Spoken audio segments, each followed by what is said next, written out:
Sila ang mga taong Pinoy, pure Spanish na binubuo ng ito ay Spanish officials. Binubuo sila ng mga government official, governor general, member council, Spanish soldiers, any Spanish official na nagpapatakbo dito. Ito naman ang Peninsulares. Pinanganak sa mismong bansang Spain, sila ang pinakamayamang individual man o family. Sila rin ang mga taong bumiyahe papuntang Pilipinas upang magtayo ng negosyo, manirahan o magkaroon ng pwesto sa government. Ito naman ang the friars o ang mga praile. Akala nating lahat kapag ganyan ay masama na sila. Nang dahil kay Padre Damaso na karakter sa Noli at Pili na kung gaano sa kalupit at pagiging mapang-abuso, ngunit hindi lahat ng praile ay ganoon. Ito rin ay nahati sa apat. Ang una ay ang mga Augustinians. Sila ang mga praile na ang philosophy o pamumuhay ay naaayon sa turo ni Saint Augustine. Ang sumunod ay ang mga Dominicans o ang mga Dominicano. Sila ang mga praile na nabubuhay sa turo ni Saint Dominic de Guzman. Ang ikatlo ay ang mga Franciscan. Ang pamumuhay ni Saint Francis of Assisi ang kanilang sinusunod o isinasabuhay. Kilala sila sa pamumuhay ng simple, walang karangyaan, walang yaman at pro sa pagiging mahirap. Ay ang mga Jesuit o Jesuita. Nabubuhay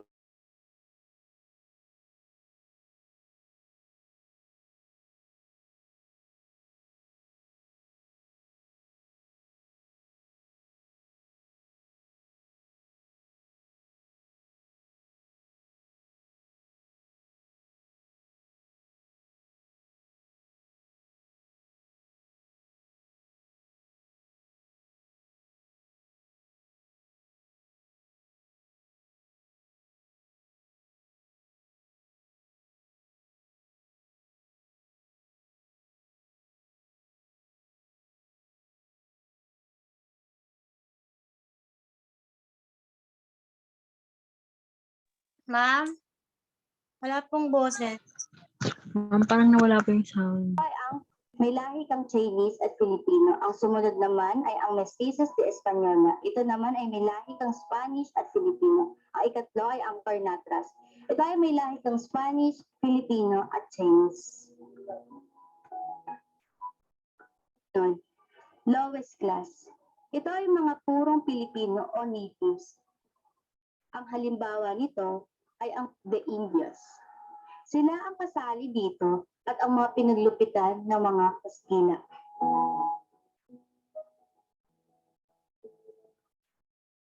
Bakit ka nandito? Anong kasalanan mo? Wala ho. Sino nyo yan? Walang kasalanan kinukulong. Talagang ginagalit na tayo mga Pilipino. Ang pag-uusapan naman natin ngayon is yung structure of politics way back then. Sino nga ba yung namamahalaga sa Philippines at kung ano ang kanilang mga tungkulin. This is the map of Philippines and the eastern island of the Philippines na na-handle ng mga Spanish government. This is the Philippines and this is the island sa eastern side ng Philippines.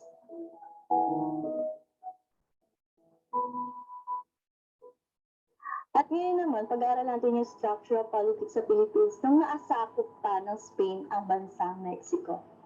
Noon, meron tayong King of Spain. Actually, noon hari ang meron tayo, which is the King of Spain. And next, the Viceroy of Mexico, siya ang representative ng King of Spain dito sa Philippines. Ngunit nung nakalaya ang bansang Mexico sa Spain noong 1821, meron na tayong King of Spain again at ang dating Viceroy of Mexico na palitan ng Governor General o Gobernador General. Ano at sino nga ba ang Gobernador General sa Pilipinas? Ano-ano nga ba ang kanyang mga tungkulin? Ang Gobernador General, Ambassador of Representative ng King of Spain dito sa Pilipinas dahil syempre ang King of Spain is living in Spain. Siya ang pinakamataas na opisyal dito sa Pilipinas. Siya ang personal na pinili ng King of Spain para maging Gobernador General. Siya ang Commander of Chief and Chief Justice of Supreme Court. Kaya sobrang powerful ng gobernador dati. At unang naging Gobernador General dito sa Pilipinas ay si Miguel Lopez de Legazpi at huli ay si Diego de los Rios. At dahil sa sobrang makapangyarihan ng Gobernador General, minsan naabuso niya ang kapangyarihan niya. Kaya naman may inutusan ng King of Spain para bantayan ang Gobernador General. First, meron tayong residensya. This was a special judicial court. Siya ang nag-i-investigate sa kung ano ang ginagawa ng Gobernador General, kung maayos ba ang mga ginagawa niya, kung nagawa ba niya ang tungkulin niya, kung sumusunod pa ba sa kanyang mga Pilipino, sunod-sunod pa ba ang pagbabayad ng buwis, napapanatili pa ba niyang walang pag-aaklas, dahil dito din ang gagaling sa grupo ng residensya ang imitigate kung sinong papalit na Gobernador General. Sila talaga ang taga-report, taga-sumbong sa King of Spain. Second, meron tayong Visitador General. Ito naman ay hindi nakatira sa Pilipinas.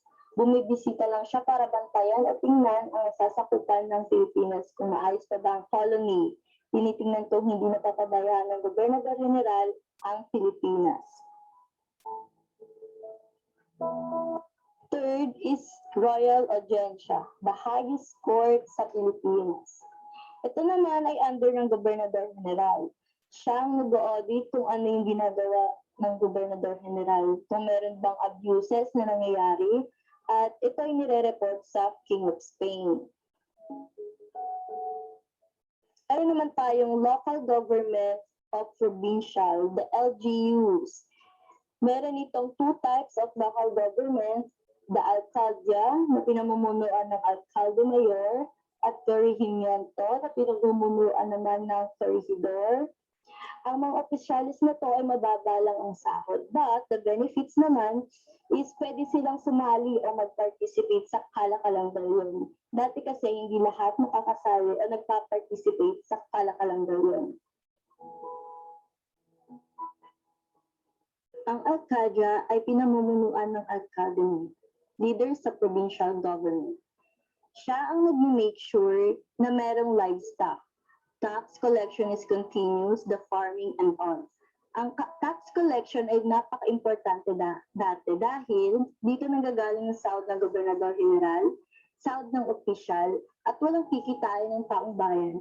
Kaya dati mahigpit talaga ang pagbibigay ng buwis.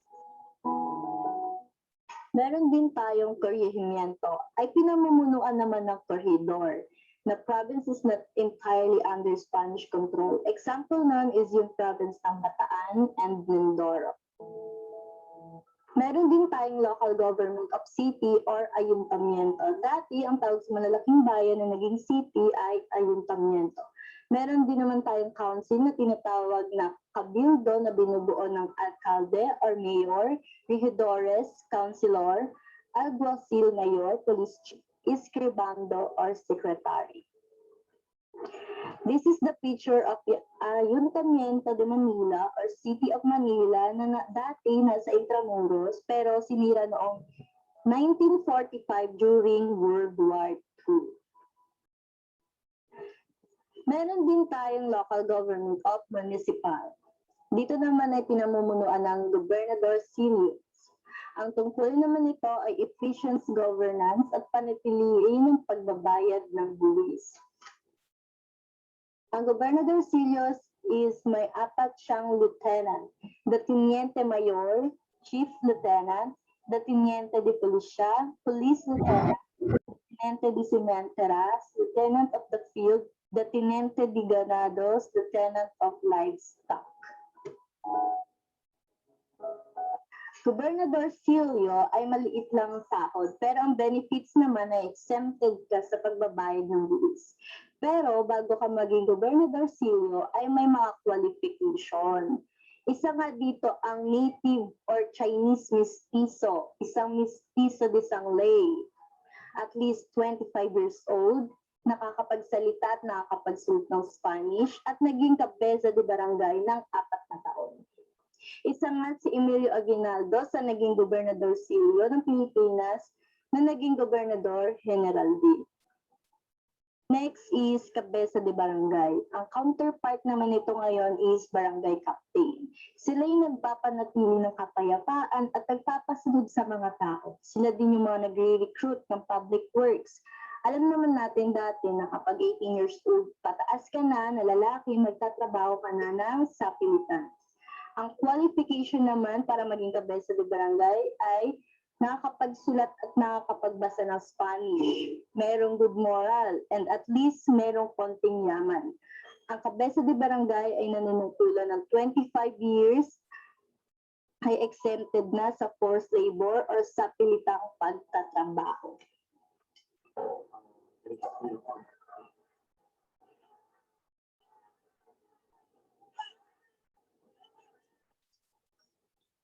This video ay nagpapakita na kung gaano kapangyarihan ang opisyal noong 19th century. Ngayon naman, ang pag-uusapan natin ay ang edukasyon. Ano nga ba ang sistema ng edukasyon noong 19th century? Noong panahon ng Kastila, ang may karapatan lang mag-aral ay ang mga nasa middle class at high class. Kapag ikaw ay Indio, napaka-kontrobersyal ng iyong pag-aaral. Kapag sinabing Indio, ito yung mga katutubo nating Pilipino.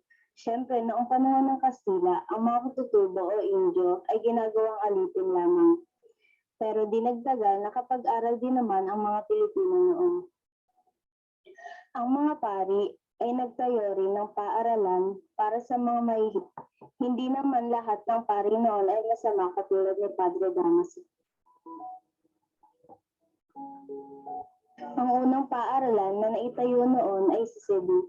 Noong 1582, ipinag-utos ni Archbishop na magkaroon ng paaralan sa bawat bayan para sa babae at lalaki. Yes, magkahiwalay ang paaralan ng babae at lalaki noon. Sa mga lalaki, ang itinuturo sa kanila ay ang typical lang ng mga subject. Sa babae noon, ang pinag-aaralan nila ay ang mga pagluluto, pagtatahi, mga gawaing bahay. Pero di rin nagtagal, pinayagan na rin sila sa iba pang subject. Noong 1589, ang kauna-unahang school para sa mga lalaki ay ang College of Manila na pinalitan din ng College of San Ignacio noong 1621 ni Pope Gregory XVI. Pero nagsara rin ito noong 1768. Tumagal itong school na ito ng 179 years. Sobrang tagal ng school na to, kung nakatayo pa rin hanggang ngayon, ay nasa 132 years na siya. Pero alam naman natin ang pinakamatanda na paaralan sa buong Asya ay siyempre ang Colegio de Nuestra Señora del Santísimo Rosario, na pinangalanan din University of Santo Tomas by Pope Innocent X. Pinatayo siya noong 1611, so ngayong 2021, 410 years old na ang paaralan ito at isa ito ang paaralan ni Rizal noong siya ay nag-aaral pa.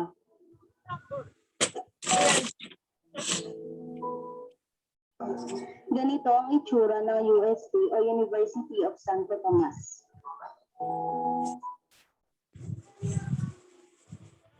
Letran. Itong letran ay hindi talaga siya pinatayo bilang paaralan.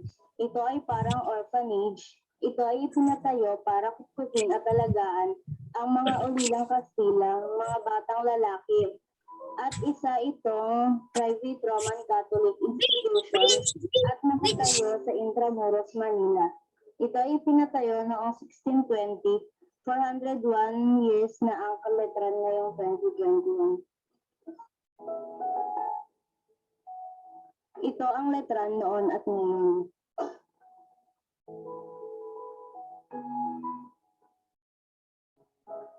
Sa mga babae naman, dalawa ang type of education sa kanila.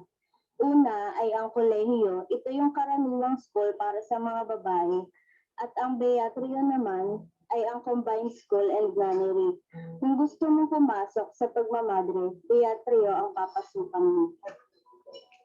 Ang pinakamatagal na paaralan para sa mga babae ay ang Royal College of Santa Potenciano na ipinatayo ni Philip II sa pagpupursige ni Bishop Domingo de Salazar. College of Santa Isabela, ngayon ang pinakamatandang paaralan para sa mga babae. Ito ay tinayo noong 1632. Ito ay 389 years nang nakatayo ngayon. Kung ang letran ay pinatayo para kutupin at alagaan ang mga ulilang Kastilang lalaki, ang College of Santa Isabela, ito naman ay ipinatayo para kutupin at alagaan ang mga batang babae. Ito ay Catholic school, katabi ng simbahan. Ganito ang itsura ng College of Santa Isabel noon. Ganito naman ang itsura niya ngayon. The economic system. Manila opened the world trade by 1834. As a result, foreign merchants and traders came and resided in Manila. In the half of the 19th century, majority exports of the Philippines came from cash crops like tobacco, sugar, cotton, indigo, and coffee. Ang pinakakilala na konsepto sa ekonomiya ng Pilipinas noon ay ang Galyot Rate o ang kalakalang galyon. Tinatawag din itong Manila Acapulco. Ang Manila ay galing sa Philippines, ang Acapulco ay sa Mexico. Sikat na sikat noon ang kalakalang galyon. Ang kalakalang ito ay nag-uugnay sa mga bansa sa Asia, sa Kanluranin, bansa sa Europe, Amerika at Africa. Sa paraang ito, nagkakaroon ng palitan ng goods ng Asia, agriculture, seda, tela, mga hayop at kung ano-ano pa, ay kaya natin makipagpalitan sa kanila sa paraan ng kalakalang galyon. Ang barkong ginamit noon ay nasa 110 at ang 102 ay ginawa sa Pilipinas at ang 8 ay sa Mexico.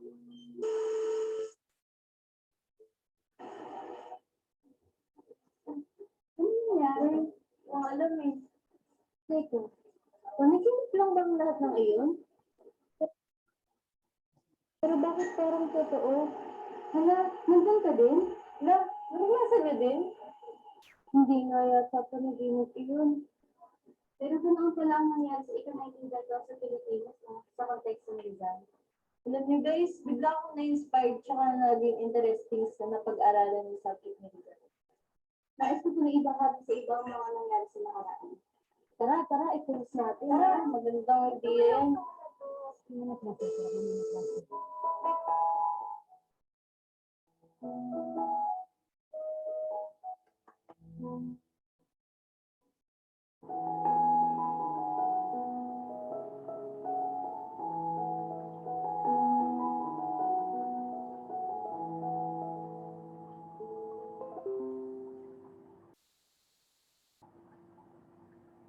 Okay, mabuhay, mahusay, parang nakakakonsensyang hindi exempted. Narinig nyo? Yes, ma'am. Rinig po. Okay. Ganito na lang siguro, dahil sa maganda naman ang presentasyon na nauna nating napanood, nais kong bawiin yung sinabi ko kanina na wala akong i-exempted. Bagamat minus ako ng -5 dahil hindi pa rin tayo nakasunod sa takdang panahon para hindi naman po unfair sa ibang section na yun kasi ay patakaran sa 6 na section na hawak ko. So kung okay lang po sa inyo ang grade na 95 para dun sa may exempted ay i-push po natin ito pero mabobotohan pa rin po tayo kahit hindi pa kayo nagpasa na on time. Mabobotohan pa rin po tayo ng pwede po natin exempted tapos sinalamaw pa siya kung gusto pa rin nilang mag-exam, wala sila na mas mataas sa 95 yung makukuha nila sa grade exam. Okay? So ngayon po ay bukas na po ang ating klase para sa mga komento. Sino po ang unang gustong magkomento? Andito pala ang andito nga pala ang group 2. Yes po, ma'am. Okay, sige po. Lahat kayo kompleto ba kayong tatlo ngayon? Tatlo lang kayo? Yes po, tatlo lang po kami. Okay. Congratulations sa inyo. Maganda yung inyong presentasyon. Pero hayaan muna natin magkomento ang ilang kamag-aral. Sino po ang gustong mauna?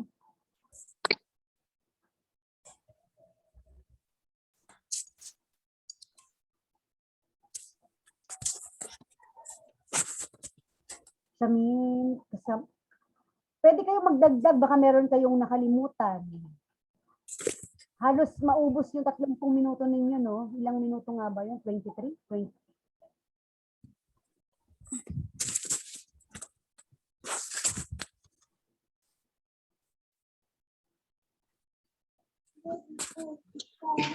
Isa sa mga napuna ko ay ang pagsunod niyo sa panuto, paglalagay ng reference. At napakadami ninyong reference, no? Sige, meron pa po bang iba pang komento?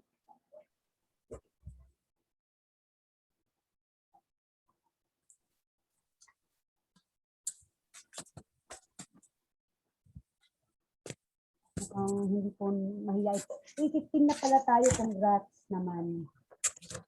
Kahit lagi iba naglalagin daw. Okay, salamat po pala kanina sa nagpaalala na hindi pa pala ako nag-record. Kaya nga pala tayo nag-zoom para ma-record ko, no? Salamat naman po. Okay, wala ba talagang gusto mag-komento sa inyo? 5, 4, 3, 2, 1, 1, 2, 3, 4, 5. No.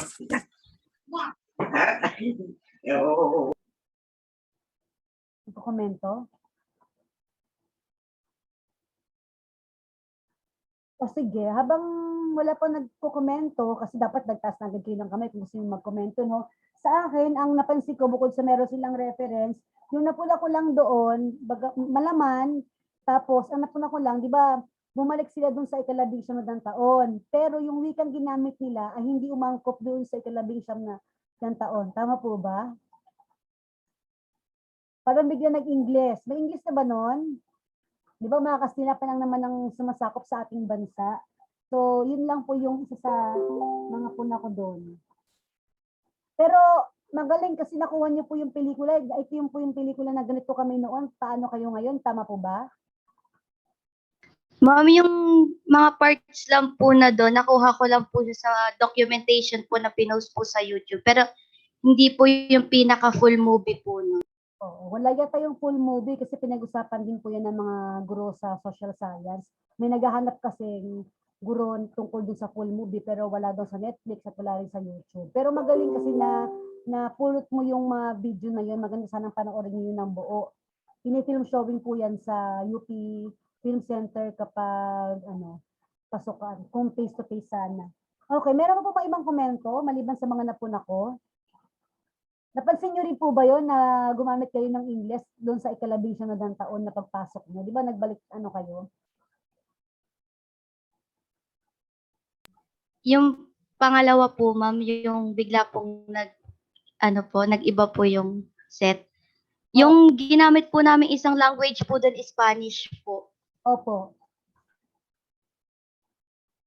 Tama naman yun. Tapos di ba bumalik nga kayo dun sa nakaraan, di ba? Tapos yung nagsasalita na kayo, pinapaliwanag yun na ano ba talaga ang Pilipinas sa ikalabing siyam na taon? Gumamit na kayo ng English.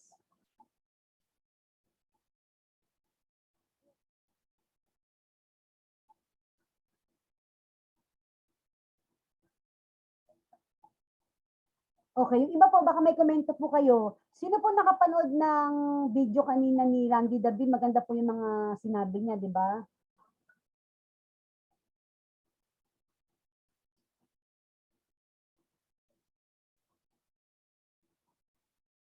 Hello, nandiyan pa ba kayo? Wala na po tayong komento sa group 2. So, Joy? Wala na po, ma'am. Sayang naman. Sino sa group, yung group 1 po ba, napanood niyo po ba yung yung webinar na ipinasa ko kay Randy David? Siya yung pangalawang speaker eh.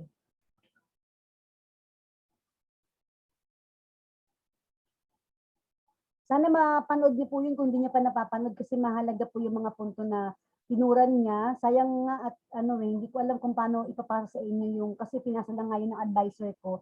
Pero yan, continuous yan. Every month yata magkakaroon sila. Pinorward ko na rin kanina sa GC natin. Pero gusto ko lang pulutin kung walang gusto magkomento. 543211234 wala po bang nakapanood. Kung babalikan po ninyo para mas maintindihan ninyo, ako napulot ko doon yung kasi may nag-comment na nasa Canada na sana daw ay wikang Filipino yung ginamit, tapos nag-PowerPoint presentation kasi paano naman daw yung nakikinig ng mga millennials. Kaya siguro nung sa open forum, nag-Filipino na si Randy David at doon ay nabanggit po niya yung kahalagahan pa rin po ng pag-aserta ng wikang sarili. Tapos nabanggit din po niya doon na mas marami daw pong inutang. Siguro dahil sa talagang wala ng budget, mas marami pong inutang ang kasalukuyang rehimen kumpara dun sa mga rehimen pa ni Marcos at ni Cory Aquino at ng iba pang mga naging presidente. Tapos nabanggit din po ni Randy David na hindi dapat magkaroon ng hidwaan ng pamantas na nakaraming mamamayan. Diba? Kaya nga dapat talaga isulong talaga ang paggamit ng wikang Filipino, maging ang social science ay at ang economics ay magandang talakayin sa wikang Filipino at ang lahat ay magandang mag-ambag, maging bahagi ng pagsusulat ng sarili nating kasaysayan. Hindi lang tayo dapat passive o pasibo na tagatanggap lang. Kaya nga maganda na kayo ay nabigyan ng ganitong pagkakataon na nakakapag-present kayo ng inyong mga paksa. Pero sana meron din kayong pagsusuri.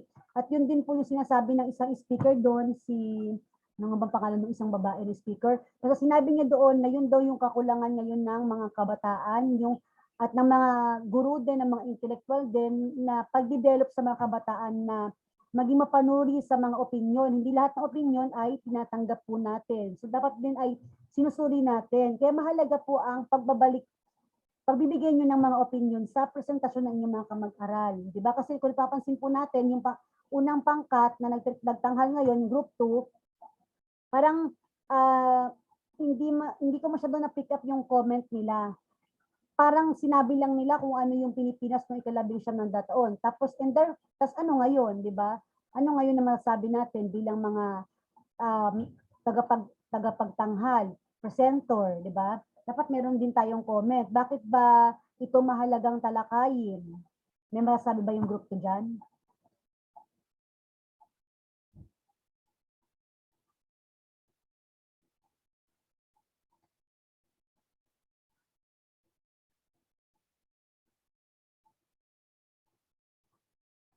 Wala po. Group 2? Sino ba mga group 2? May comment ba kayo? May gusto kayo idagdag?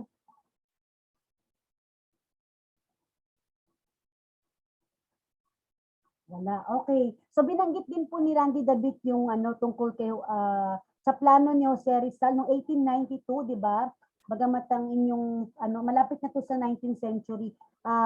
Binanggit din niya bakit naisipan daw ni Jose Rizal, hindi rin masagot ni Randy David, pero isang malaking katanungan nga naman yun, bakit binalak ni Jose Rizal na dalhin yung kanya mga kababayang Kalambenyo o taga-Kalamba sa Sabah.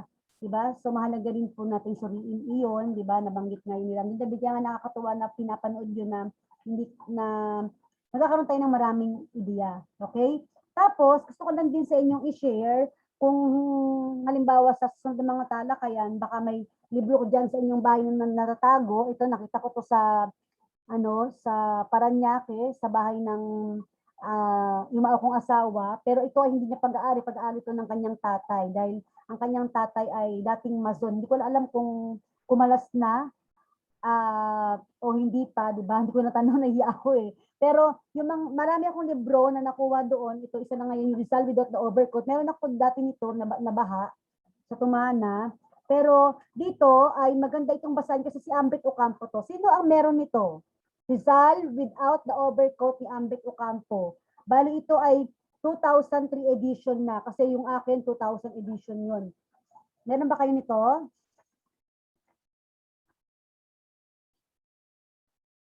Wala po, ma'am. Okay, baka meron na natin. Kasi ako, hindi ko din ini-expect. Kaya pala ako sinipag na mag-ayos ng kwarto kasi meron ako makikita mga libro. Hindi lang ito ang nakuha ko, marami pa akong nakuha mga libro na sa na TikTok ko na. Isa yung English na Noli Me Tangere ni Leon Maria Guerrero. Yan. Tapos meron din yung Dati kong libro din na naundoy. Itong kay Laksamana, itong ginamit namin nung high school pa, no, limitangge yan. At meron din ako nakuhang 101 stories in Philippine Revolution. Kaya natutuwa ako na marami akong nakuha. At itong mga to ay mga libro ng aking biyenan. Hindi po siya history major, sa po siyang veterinaryo, pero may po siya magbasa dahil siguro siya ay isang mason. At nalaman ko din bilang Couples for Christ, bawal pala ang mason, ang pagiging mason sa Couples for Christ. Kaya siguro ngayon ay aktibo na naman ang para nasa isang bumalik sila sa Christian. Ito yung grupo ng relihiyon, split sa Katoliko eh. Kaya siguro hindi na rin nag-active doon ang aking father-in-law dahil sa pinagbabawal nga sa sa tawag dito sa yung Katolisismo o sa Christian ang pagpasok sa Mason, di ba? Kasi may mga turo daw ang Mason na against talaga sa religion, di ba? Kaya nga nasa batas Rizal din na hindi pwedeng i-required ang mga estudyante na basahin ng Noli at Fili, pero yung subject na Rizal, kailangan talaga siyang kunin. Ayan, kasi meron po dito na tungkol sa, pwede rin maging cookbook. Binanggit po dito na pwede rin po maging cookbook ang Noli Me Tangere. So yung mag-represent tungkol sa Noli Me Tangere, ayan, kung interesado kayo doon, pwede nyo sa akin hingin yung bahagi na yon para makapag-share po din tayo sa susunod nating talakayan tungkol sa Noli Me Tangere. Okay, meron pa po bang komento?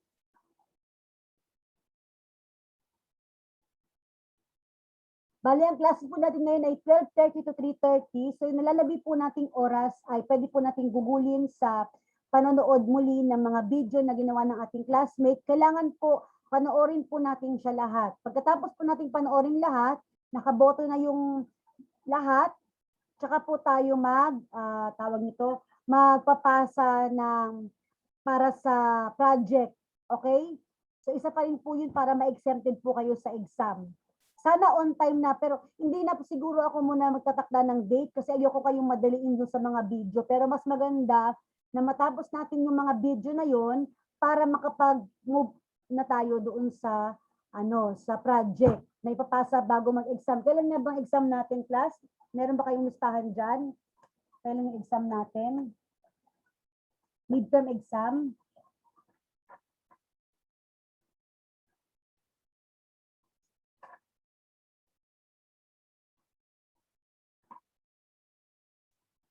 July 19 to 24. So matagal pa naman yung exam. 1 week before the exam yung pasahan po nito, di ba? Mas maganda kung mas maaga, pero sana wag na pong malilate ha para ma-exempted po tayo. Okay, may tanong po ba? Paglilinaw, komento pa, daragdagan.